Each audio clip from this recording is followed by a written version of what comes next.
Hello everyone, hope all of you are doing well and welcome to the channel. So जैसा कि आप सभी जानते हैं, यहाँ पर पीसीएस का जो मेंस एग्जामिनेशन है वो पोस्टपोन हो चुका है। अब वो 28 अगस्त से 31 अगस्त के बीच में आपका कंडक्ट होने वाला है।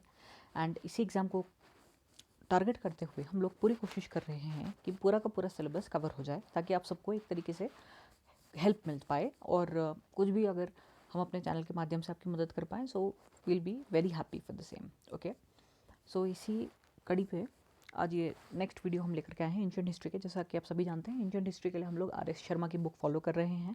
कोशिश यही है कि हर दिन 2 चैप्टर्स मिनिमम कवर किए जाएं, ताकि जल्दी से जल्दी आपका जो ये है सिलेबस कवर हो जाए। उसके बाद हम लोग क्वेश्चंस भी डिस्कस करेंगे, ताकि जो एक्सपेक्टेड क्वेश्चन है उसकी एक तैयारी भी हमारी हो पाएगी। क्विज़ के तौर पर भी इसको देख सकते हैं, या हम लोग आपको model questions and model answers भी प्रोवाइड करेंगे। But first right now we have to focus on completing the syllabus. Okay, तो आज हम लोग डिस्कस करने वाले हैं chapter number 3 and chapter number 4। ठीक है, तो जो चैप्टर नंबर 3 है that talks about the nature of sources and historical construction. ठीक है, तो देखिए जो सोर्सेज है, हमें हिस्ट्री पता करने के लिए क्या क्या सोर्सेज यूज़ होते हैं। तो देखिए एक सबसे इंपॉर्टेंट जो सोर्स है वो तो होता है आपका आर्कियोलॉजी, यानी मटीरियल रिमेन्स भी इसको कहा जाता है। तो आर्कियोलॉजिकल रिमेन्स में एक आता है। तो देखिए इसमें क्या क्या आता है, आपका पॉटरी आता है, आपके जो जितने भी एक्सकवेशंस हुए हैं उससे क्या क्या हमें मिला है। हमें माउंड्स मिलते हैं जिसमें हमें जो पहले की जो हमारी सिविलाइजेशंस थी उनसे रिलेटेड चीज़ें मिलती हैं। फॉर एग्जांपल स्केलेटन्स मिल सकते हैं लोगों के या एनिमल्स के, उस तरीके से सीड्स मिल सकते हैं, पोलन ग्रेन्स मिल सकते हैं प्लांट्स के, एनिमल्स के रिमेन्स भी मिल सकते हैं। अपार्ट फ्रॉम दिस हमें इंस्क्रिप्शंस भी मिल सकते हैं। And we can also get stuff like pottery या टेम्पल्स या बिल्डिंग्स के कुछ रिमेन्स, या जैसे हड़प्पन सिविलाइजेशन के। मतलब इस तरीके से जो जो हमें प्रोडक्ट्स मिलते हैं तो वो आर्कियोलॉजी के अंडर कंसिडर किया जाता है।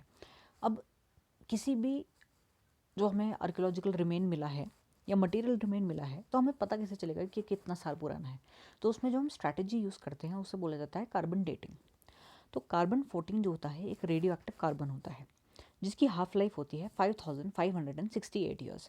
इसका मतलब ये है कि देखिए जब कोई लिविंग ऑर्गेनिज्म है तब तो उसकी बॉडी में जो C14 है, जितना डिस्ट्रॉय हो रहा है उतना ही वो इनहेल कर रहा है, because respiration is an ongoing process. यानी जितना रेस्पिरेशन के माध्यम से या डीके के माध्यम से या यू कैन से डिकम्पोजिशन के माध्यम से जितना C14 किसी बॉडी से रिलीज़ हो रहा है, उतना ही वो दोबारा अब्जॉर्ब हो जा रहा है बिकॉज ऑफ रेस्पिरेशन। ठीक है, लेकिन एक बार एक ऑर्गेनिज्म मर जाता है तो उस ऑर्गेनिज्म का फिर जो है आपका कार्बन डेटिंग कर सकते हैं, क्योंकि जो उसमें C14 का कंटेंट है वो जैसे सपोज 100 था, तो आफ्टर 5568 ईयर्स वो सिर्फ 50 रह जाएगा। देन नेक्स्ट 5568 ईयर्स में इट विल रिमेन ओनली 25। तो इस तरीके से हाफ हाफ हाफ हाफ होता रहेगा।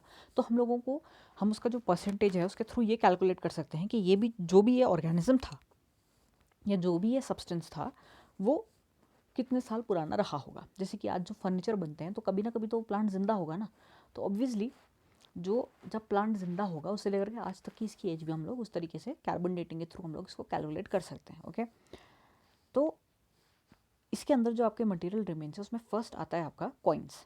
तो कॉइन्स की स्टडी जो होती है वो कहलाती है न्यूमिस्मैटिक्स। तो कई सारे जो है मोल्ड्स पाए गए। For example Kushan dynasty, moulds का मतलब होता है कि एक तरीके का यू कैन से कॉइन बनाने के लिए जिस ढांचे का प्रयोग किया गया उसको बोला जाता है मोल्ड। ओके, तो जो ढांचा था वो कई सारे जो ढांचे हमें मिले वो मिले हैं हमें कुशान डायनेस्टी में। अब आता है कि कुछ इंपॉर्टेंट फैक्ट जो है कि largest number of gold coins हमें किस पीरियड से मिले, तो गुप्तास के पीरियड से मिले। ये क्या इंडिकेट करता है, इससे ये इंडिकेट होता है कि क्योंकि गोल्ड का जो नेचुरली जो गोल्ड है वो तो उतना पाया नहीं जाता इंडिया में, ठीक है ना। तो जो मोस्टली गोल्ड था वो आता था हमारा ट्रेड के थ्रू। तो अगर गोल्ड कॉइन्स ज़्यादा हैं इसका मतलब ट्रेड और कॉमर्स फ्लरिश कर रहा था उस पीरियड में। और गोल्ड कॉइन्स में डिक्लाइन होता है Guptas after the Gupta empire. तो उससे ये सिद्ध होता है कि ठीक है इस टाइम पे डिक्लाइन हो गया होगा ट्रेड एंड कॉमर्स में। अब ये जो कॉइन्स हैं इनसे क्या इन्फॉर्मेशन मिलती है, सबसे पहली बात ये हमें आर्ट और रिलीजन के बारे में बताते हैं, क्योंकि उस तरीके से जिस तरीके से कॉइन्स बने। फॉर एग्जांपल अगर हम समुद्रगुप्त के पीरियड की बात करें तो उनको वीणा बजाते हुए दिखाया गया है, या उनकी वाइफ का भी उसमें हमें इनग्रेविंग मिलती है। तो इससे ये सिद्ध होता है कि ठीक है the women were also respected, या विमेन को भी इसमें जो है इंपॉर्टेंस दी गई थी। एंड उसके अलावा आर्ट एंड आर्किटेक्चर एंड उसके अलावा जो आपका ये है म्यूज़िक वगैरह को भी बहुत ज़्यादा अहमियत दी जाती थी। सेकंड है इकोनॉमिक कंडीशंस के बारे में पता चलता है। ऑब्वियसली अगर गोल्ड कॉइन्स ज़्यादा हैं तो since it was a rare metal, so obviously it means that trade and commerce was flourishing. And third thing is that it helps in reconstruction of history of several ruling dynasties. मतलब हमें ये पता चलता है कि ठीक है, ये जो हमें कॉइन मिला तो हम लोगों को ये पता चलता है कि ठीक है, पहले आपका जो इंडस वैली सिविलाइजेशन आई, उसके बाद आपका वैदिक कल्चर आता है, बुद्धिज़्म जैनिज़्म आता है, उसके बाद आपका मौर्यन डायनेस्टी आती है।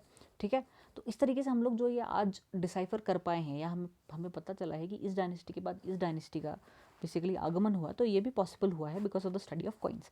अपार्ट फ्रॉम दिस, किसी एक डायनेस्टी के अंदर भी जैसे सपोज रूलर्स हैं, तो हमें ये पता है कि ठीक है, चंद्रगुप्त मौर्य के बाद जो आपके जो नेक्स्ट बड़े बड़े रूलर थे वो कौन थे, वो थे बिंदुसार। उसके बाद आता है आपका नेक्स्ट, उनके बाद आते हैं अशोक। तो ये जो हमें क्रोनोलॉजी मिली है, ये भी कॉइन्स की वजह से इसमें बहुत हमें इन्फॉर्मेशन प्रोवाइड हुई है। अब नेक्स्ट हम आते हैं आर्कियोलॉजिकल सोर्सेज में, तो वो होता है इंस्क्रिप्शन। तो इंस्क्रिप्शन की जो स्टडी होती है वो कहलाती है एपिग्राफी। तो इंस्क्रिप्शंस जो होते हैं ना, उसमें मोस्टली जो है रॉक्स में या जो टेम्पल्स के जो जो दीवारें होती थी, या इसके अलावा भी आपके जो कुछ कोई भी हार्ड सरफेस पे जो है उस पर जो इंग्रेविंग करी जाती थी उसको बोला जाता था इंस्क्रिप्शन। ठीक है, तो इससे हमें कई सारे जो हिस्ट्री है of the Mauryan, post Mauryan, Gupta period, ये भी हमें इसके थ्रू मिली है। और इनके जो इंस्क्रिप्शन हैं उनको एक कलेक्ट करके एक कलेक्शन क्रिएट किया गया जिसका नाम है कॉर्पस इंस्क्रिप्टिनम इंडिकैरम। तो ये एक कलेक्शन है इनके इंस्क्रिप्शंस का। तो देखिए, इंस्क्रिप्शन से हमें कई सारी इन्फॉर्मेशन मिली है, जैसे उस टाइम पे कौन सी स्क्रिप्ट थी। तो एक, अगर हम अशोकन इंस्क्रिप्शंस की बात करें तो मोस्टली जो है हमें ब्राह्मी या खरोष्ती में स्क्रिप्ट मिलेगी। तो ब्राह्मी जो स्क्रिप्ट थी वो लेफ्ट टू राइट लिखी जाती थी and right to left was खरोष्ती।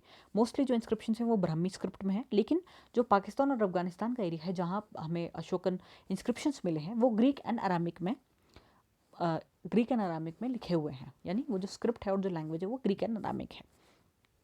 उसके अलावा ये था कि दो अशोकन पिलर्स मिलते हैं 14th सेंचुरी में फिरोज शाह तुगलक को। एक मिलता है मेरठ के पास और एक मिलता है टोपरा यानी हरियाणा में। तो ये लेकर के जाते हैं और अपने कोशिश करते हैं कि डिसाइफर हो पाए, यानी कि समझा जा सके कि अशोकन इंस्क्रिप्शंस में आखिर लिखा गया है, लेकिन ये सक्सेसफुल नहीं हो पाते। इसके बाद ब्रिटिशर्स भी ट्राई करते हैं और फाइनली जो है 1837 में जेम्स प्रिंसेप, जो कि एक ईस्ट इंडिया कंपनी के एक ऑफिशियल थे, वो फाइनली इसको डिसाइफर करने में सक्सेसफुल रहते हैं। तो हमें ये जो इंस्क्रिप्शंस हैं इनसे क्या क्या इन्फॉर्मेशन मिलती है। सबसे पहली बात, ये इंस्क्रिप्शंस में या तो रॉयल ऑर्डर्स हुआ करते थे या डिसीजंस हुआ करते थे। फॉर एग्जांपल, सोशल, रिलीजियस या एडमिनिस्ट्रेटिव मैटर्स को लेकर के जो अशोकन इंस्क्रिप्शंस है वो इसका एक वेरी यू कैन से a very peculiar example of this case. Second होता है वोटिव records of Shaivism, Vaishnavism, Buddhism या जैनिज्म। इसका मतलब ये है, वोटिव रिकॉर्ड से यहाँ पर ये कहने का अर्थ है, इसको अभी हम ये समझ सकते हैं कि अभी अगर कोई मन्नत मांगता है तो उसके बाद अगर वो कुछ चीज़ चढ़ाता है, फॉर एग्जांपल जैसे आप किसी मंदिर में गए और आपने कहा कि मेरी ये मन्नत पूरी हो जाएगी तो मैं यहाँ पर ये घंटी चढ़ाऊंगा, तो उस तरीके के जो होते हैं वो होते हैं वोटिव रिकॉर्ड्स। उसके बाद आते हैं eulogies of achievements and attributes of kings. For example Allahabad inscription of Samudragupta.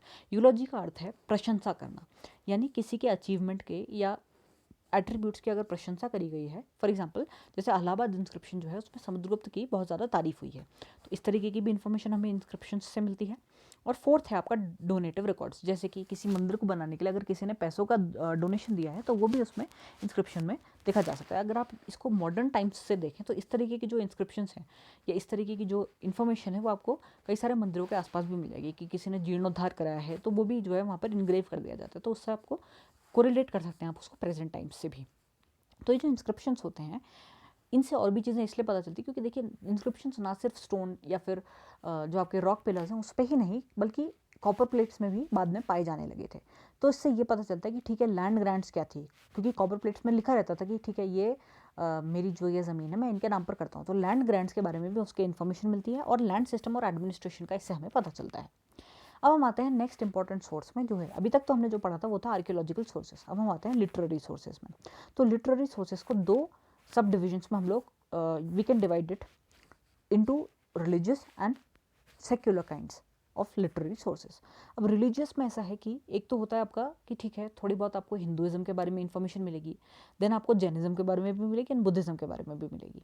तो अगर हम बात करें हिंदुइज्म की तो उस टाइम पे वेदांगास, अरण्यकास, पुराण्स और कई सारी जो एपिक्स थे जैसे रामायण और महाभारत। रामायण जो लिखी थी वाल्मीकि जी ने लिखी थी और महाभारत व्यास ने लिखी हुई थी। तो इनके थ्रू हमें ये पता चलता है कि सोशल और रिलीजियस और कल्चरल कंडीशंस क्या थी उस टाइम पे प्रेवलेंट। उसके अलावा जिस तरीके से उसमें इंफॉर्मेशन प्रोवाइड करी गई हैं, जो डिफरेंट डिफरेंट हमारे वेदांगास हैं, उसमें हमें ये भी पता चलता है कि ठीक है, the people were aware of geometry and mathematics, क्योंकि उसमें कैलकुलेशंस हैं कि ठीक है, इतना इतना आपका जो यज्ञ का जो हवन कुंड होता है या जो भी आपकी पैरामीटर्स होते हैं, या इतना इतना उसका डायमेंशन होना चाहिए, ठीक है। तो उससे ये पता चलता है कि ठीक है, इन लोगों को मैथ्स और ज्योमेट्री की भी इन्फॉर्मेशन या नॉलेज थी।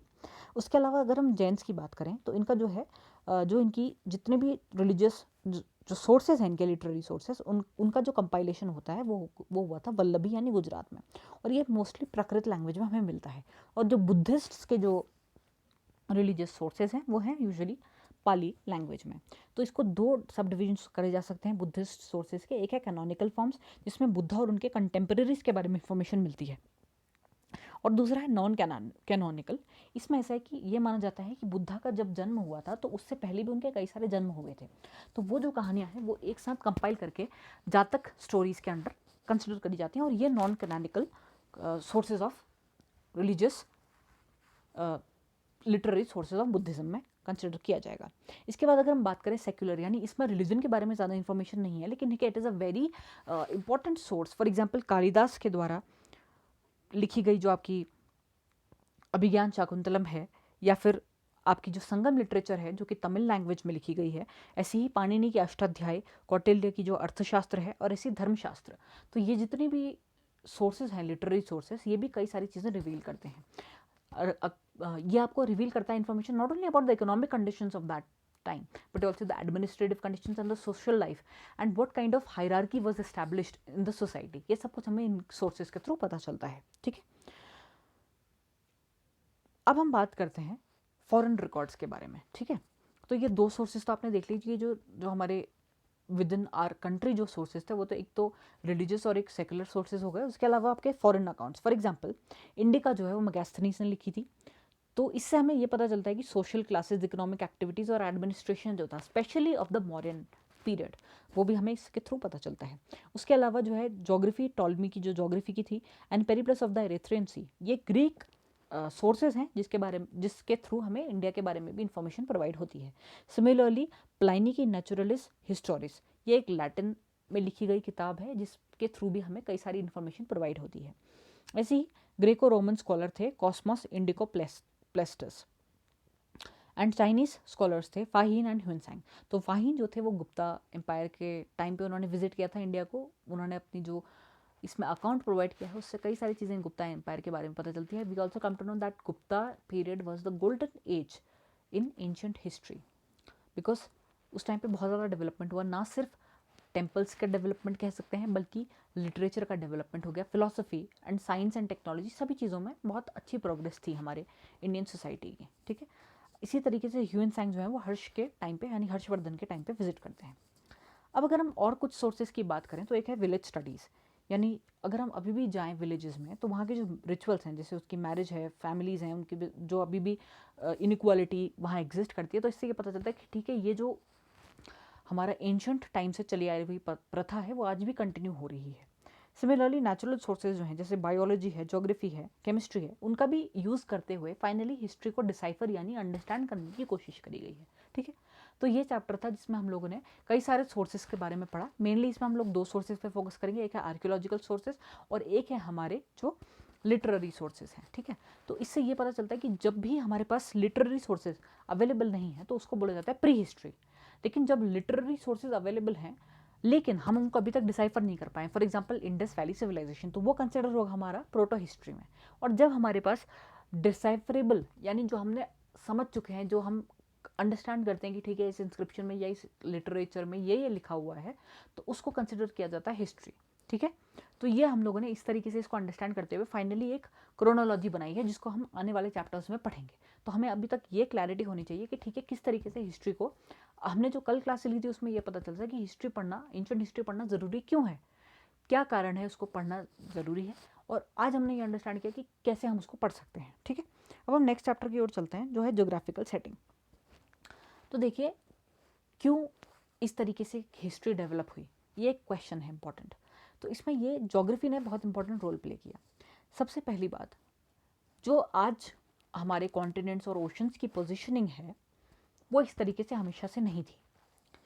स्टार्टिंग में जो हमारा पूरा का पूरा लैंड सरफेस था या लैंड मास था वो एक सिंगल लैंड मास था, उसे बोला जाता था पैंजिया।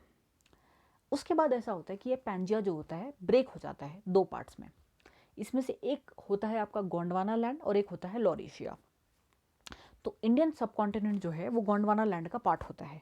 और फाइनली धीरे धीरे जो टेक्टोनिक मूवमेंट्स होते हैं हमारे अर्थ के, उससे 4 फेजेस होती हैं ऐसी, यानी 4 बार जो इंडियन सबकॉन्टिनेंट है वो जाकर के यूरेशियन प्लेट से टकराता है एंड 4 बार ऐसा कोलिजन होने की वजह से फाइनली हिमालयाज़ का फॉर्मेशन हो जाता है। और आप क्यों अभी भी जानते होंगे कि जो हिमालयाज़ हैं वो यंग फोल्ड माउंटेन्स हैं, यानी अभी भी वो जो है उनकी हाइट धीरे धीरे इंक्रीज हो रही है। ओके, तो जब हिमालयाज़ का फॉर्मेशन होता है फाइनली हिमालयन जो हिमालयाज़ के वहाँ से जो रिवर्स निकलती हैं फाइनली उनका धीरे धीरे वो डिपॉजिट करती हैं अपना जो भी अलूवियम डिपॉजिट्स हैं, और फाइनली जो हमारा प्लेन एरिया है यानी जो गैंजेटिक प्लेन है ब्रह्मपुत्र प्लेन फाइनली फॉर्मेशन हो जाता है। ठीक है, तो इंडियन सबकॉन्टिनेंट में कौन कौन सी कंट्रीज आती हैं? सबसे पहली बात इंडिया आता है, बांग्लादेश, नेपाल, भूटान और पाकिस्तान। सो ये 5 कंट्रीज जो हैं वो इंडियन सबकॉन्टिनेंट बनाती हैं। Let's revise it again, India, Bangladesh, Nepal, Bhutan और पाकिस्तान। ओके, तो देखिए अब हम एक एक करके इन चीज़ों को पढ़ते हैं। तो देखिए ज्योग्राफिकल सेटिंग की अगर हम बात करें, नॉर्थ से शुरुआत करते हैं। नॉर्थ में हिमालयाज़ हैं। अब इसकी क्या क्या इंपॉर्टेंस रही होगी हिस्टोरिकली, सोचिए हिस्ट्री में इसकी क्या इंपॉर्टेंस रही होगी, उसको अगर हम थोड़ा एनालाइज करें तो हमें ये समझ में आएगा कि हिमालयाज़ जो हैं क्योंकि दे वर वेरी हाई। देखिए आजकल तो टेक्नोलॉजी बहुत ज़्यादा है तो उतना ज़्यादा फर्क नहीं पड़ता, लेकिन पहले के टाइम में बिकॉज टेक्नोलॉजी का इतना डेवलपमेंट नहीं हुआ था, मोस्टली पीपल जो थे वो they use to travel on foot. तो इस वजह से हिमालयाज़ दो तरीके से इंपॉर्टेंट हो जाते हैं। एक तो जो साइबेरिया यानी जो हमारा नॉर्थ पोल की साइड से जो ठंडी ठंडी हमारी हवाएं आ रही हैं या जो कोल्ड वेव्स आती हैं जिसकी वजह से living work would have been very difficult, तो हिमालयाज़ जो हैं एक तरीके से ऑब्स्टिकल बन जाते हैं या एक तरीके का बैरियर क्रिएट कर देते हैं, जिसकी वजह से वो जितनी भी ठंडी जो वहाँ से आनी चाहिए थी आपकी वेरी कोल्ड वेव्स वो नहीं आ पाती। ठीक है, तो वेरी कोल्ड विंड्स जो है वो डिसरप्ट कर सकती थी लाइफ को, तो एक तरीके से बैरियर का काम करता है। इसका मतलब यहाँ पर जो है कंपैरेटिवली जो है बेटर लिविंग कंडीशंस क्रिएट हो जाती हैं। अगर बेटर लिविंग कंडीशंस है इसका मतलब ये है कि जो भी लोग वहाँ उन ठंडे इलाकों में रह रहे थे वो ऐसी जगह की खोज करना शुरू कर देंगे जहाँ पर लिविंग कंडीशंस थोड़ी बेटर हो, यानी टेम्परेचर थोड़ा ऐसा हो जाए जिसमें वो लोग आराम से अपना जीवन यापन कर पाए। ठीक है, पहली बात ये हो गई। अब दूसरी बात अगर हम लोग कंसिडर करें कि हिमालयस की और क्या इंपॉर्टेंस है, तो हिमालयस की ये भी इंपॉर्टेंस है कि जो हिमालयस के इस साइड है यानी वो एक तरीके से इन्वेजन से भी बच जाएगा, क्योंकि कई लोग जो हैं वो इतने ज़्यादा जो हिली टेरेन है उसको क्रॉस करके दूसरी ओर आना प्रेफर नहीं करेंगे। थर्ड थिंग ये है कि ऑल्दो प्रेफरेंस नहीं होगी यानी बहुत ज़्यादा आर्मीज़ नहीं आ पाएंगी, लेकिन कोई भी जो है इंटरेक्शन हो सकता है क्योंकि हिमालयाज़ के बीच में पासेस हैं जैसे खैबर पास, बोलन पास। तो इस तरीके से जो है एक तरीके का मिंगलिंग भी हो जाएगी, बिकॉज जो आसपास के सेंट्रल एशिया के जो रीजन्स हैं वहाँ से लोग आ सकते हैं। तो यही होता है जब आर्यंस का एडवेंट होता है, वो भी इस तरीके से माइग्रेशन करते हुए इवेंचुअली इंडियन सबकॉन्टिनेंट में पहुंचते हैं। ठीक है, तो ये तो है कोई हमारी इंपॉर्टेंस हिमालयाज़ की। अब हम थोड़ा नीचे आते हैं तो देखिए पहले जो था जहाँ पर आज राजस्थान का जो एरिया है, तो इंडस वैली सिविलाइजेशन के टाइम पर वहाँ पर सरस्वती रिवर का माना जाता है कि बहुत अच्छी रिवर थी और वहाँ पर फ्लरिश कर रहा था, यानी इंडस वैली सिविलाइजेशन। आज जो एरिया हमारा मरुस्थल यानी जो राजस्थान और गुजरात का जो एरिया है जहाँ पर आज थोड़ा डेजर्टिक कंडीशंस हैं, life has become very tough, तो पहले के टाइम पे वहाँ पर बहुत अच्छे रिवर्स की का फ्लो था। ठीक है, सरस्वती रिवर बहुत इंपॉर्टेंट थी वहाँ पे, तो इसीलिए वहाँ पर इंडस वैली सिविलाइजेशन का एडवेंट होता है और अच्छा खासा ग्रोथ होती है, तो रिवर्स बहुत इंपॉर्टेंट बन जाती हैं। अगर हम थोड़ा इधर को आएँ तो गंगा प्लेन की तरफ अगर हम आते हैं तो पहले जो था यहाँ पर बहुत ज़्यादा यू कैन से फॉरेस्टेड एरिया था। ठीक है, तो पहले इतना लोग वहाँ रह नहीं पाते थे बिकॉज फॉरेस्टेड एरिया है, उसको क्लियर करना ऑब्वियसली टफ था। लेकिन क्योंकि जैसे जैसे डिस्कवरी होती है, जैसे टूल्स डिस्कवर होते हैं, जैसे आयरन की डिस्कवरी होती है तो वो टूल्स बनने लग जाते हैं जिनकी वजह से फॉरेस्ट को क्लियर कर पाना आसान हो जाता है।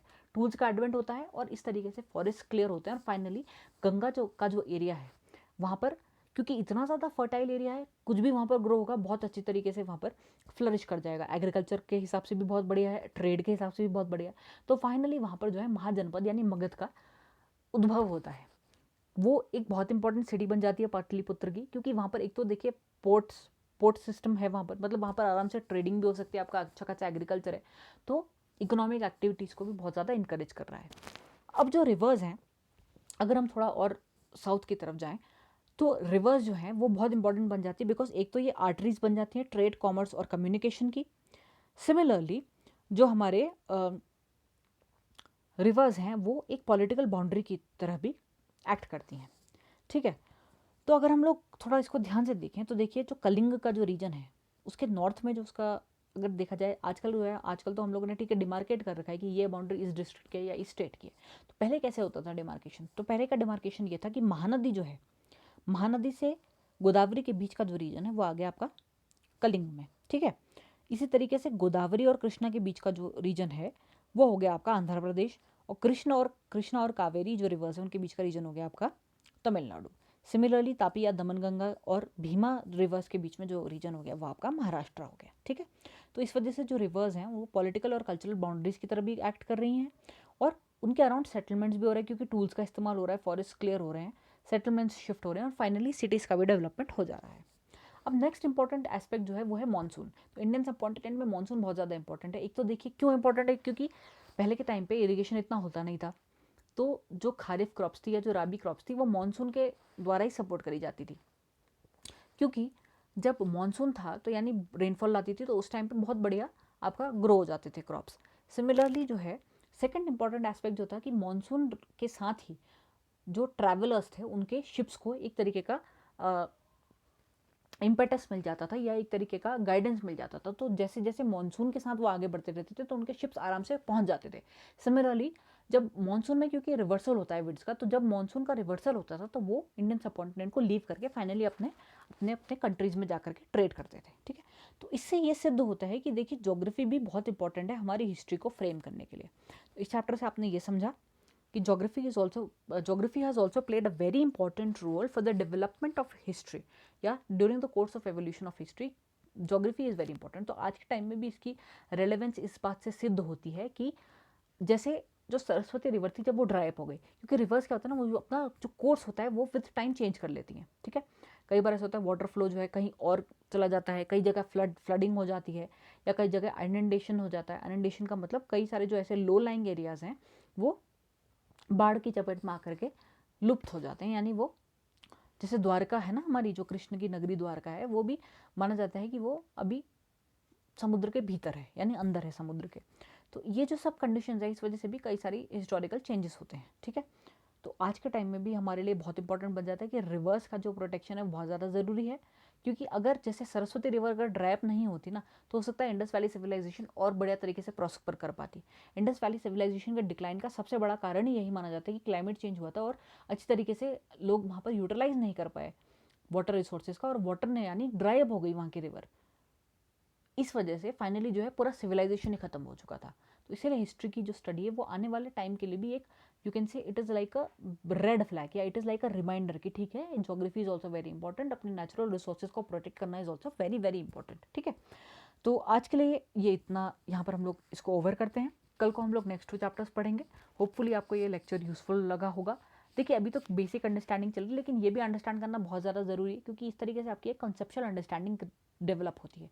अगर जैसा कि आपने देखा होगा कि अब धीरे धीरे क्वेश्चंस का लेवल भी थोड़ा हाई होता जा रहा है, मतलब यूपीएससी की तरह क्वेश्चंस पूछने लगे हैं, और इस तरीके के क्वेश्चंस को अगर आंसर करना है तो कंसेप्चुअल अंडरस्टैंडिंग को क्रिएट करना या डेवलप करना बहुत इंपॉर्टेंट है। आप ये तो कभी कोई भी रट सकता है ना कि ठीक है एडमिनिस्ट्रेटिव सिस्टम ऑफ मॉरियंस या administrative of system of Guptas, वो भी हम आगे कवर करेंगे, लेकिन एक्चुअल में कोई चीज़ कैसे डेवलप हुई उसको जब तक उसके कॉन्सेप्ट को नहीं समझा जाएगा, तो अगर थोड़ा सा ट्विस्ट होकर क्वेश्चन आ गया तो आप आंसर नहीं कर पाओगे। इसीलिए I am focusing on these chapters also. तो please go through those chapters. और आपको अगर पीडीएफ चाहिए इन नोट्स का तो आप टेलीग्राम चैनल ज्वाइन कर सकते हैं, link is provided in the description, उसको ज्वाइन करिए। एंड कोई भी अगर आपके कमेंट्स हैं तो आप कमेंट सेक्शन में पोस्ट कर सकते हैं, कोई भी क्वेरी है आप वहाँ पोस्ट कर सकते हैं, या कोई भी सजेशंस हैं। बाकी सब्जेक्ट्स के भी वीडियो लेक्चर्स जल्द से जल्द आपको मिल जाएंगे। पूरी कोशिश है पूरा सिलेबस कवर करने की। बाकी आप पढ़ते रहिए, अपनी प्रिपरेशन जारी रखिए on, and all the very best to all of you. And always remember, whatever exam you are preparing for, you can do it. So that's it for today. We'll meet in the next video. Till then, bye bye and take care.